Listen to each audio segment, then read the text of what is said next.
Georgio hit upon what he thought was the perfect plan to escape communist Romania.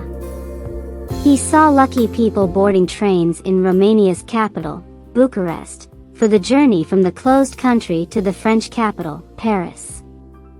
As he watched, he noticed a gap between the ceiling and the roof of the passenger train cars. It was just enough space to hide a young man.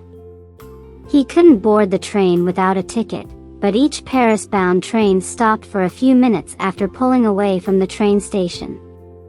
It was just enough time for him to run across the tracks, climb up into a train car, and squeeze into the gap. It was a crime to try to flee Romania. He would go to prison if he were caught. But it was 1982, he was 20, and he longed for a new life. He thought that he was the first to come up with the escape plan. But he was not the first. Guards anticipated the daring escape attempt and caught him. Georgio was interrogated for 2 weeks. Authorities asked if he were anti-communist and if he had any secrets to take out of the country. Then he was sent to prison to await court sentencing.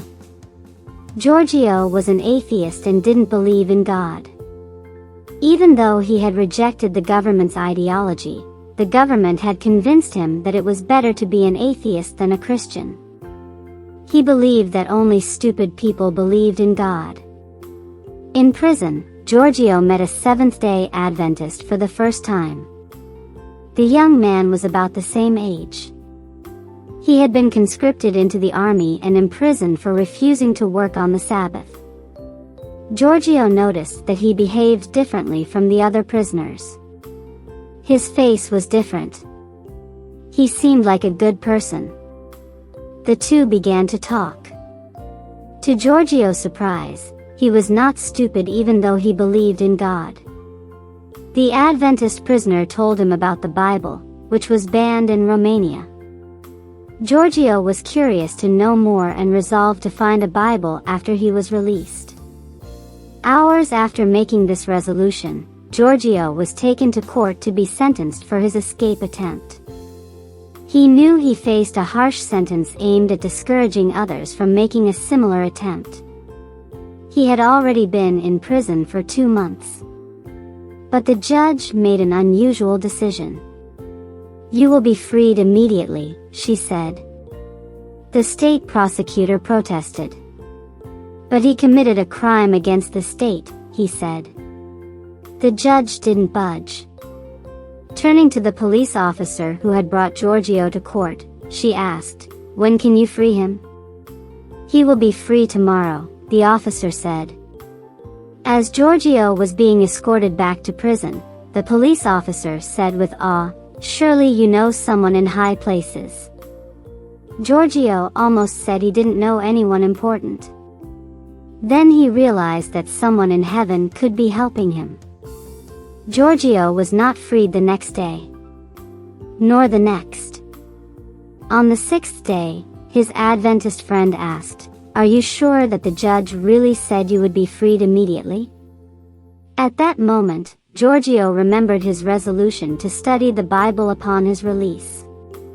He resolved to study the Bible even in prison, with the help of his Adventist friend. As he told his friend about his decision, a prison guard came over. "You are relieved of your work duties tomorrow," he said. "You will have to stay in your cell because you're going to be released." And that is what happened. Georgio made good on his promise to God. He found an Adventist church and began worshiping every Sabbath. His life changed. He no longer longed to flee Romania. He had discovered something more important, freedom in Jesus. He was happy. Today, Georgio lives in Italy and is a faithful member of the Romanian Adventist Church in Rome.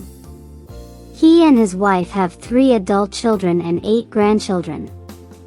He left Romania after the communist collapse. To this day, Georgio cannot explain why the judge released him. He is certain that only God could have intervened. Georgio remains in contact with the former Adventist prisoner, now the owner of a construction company.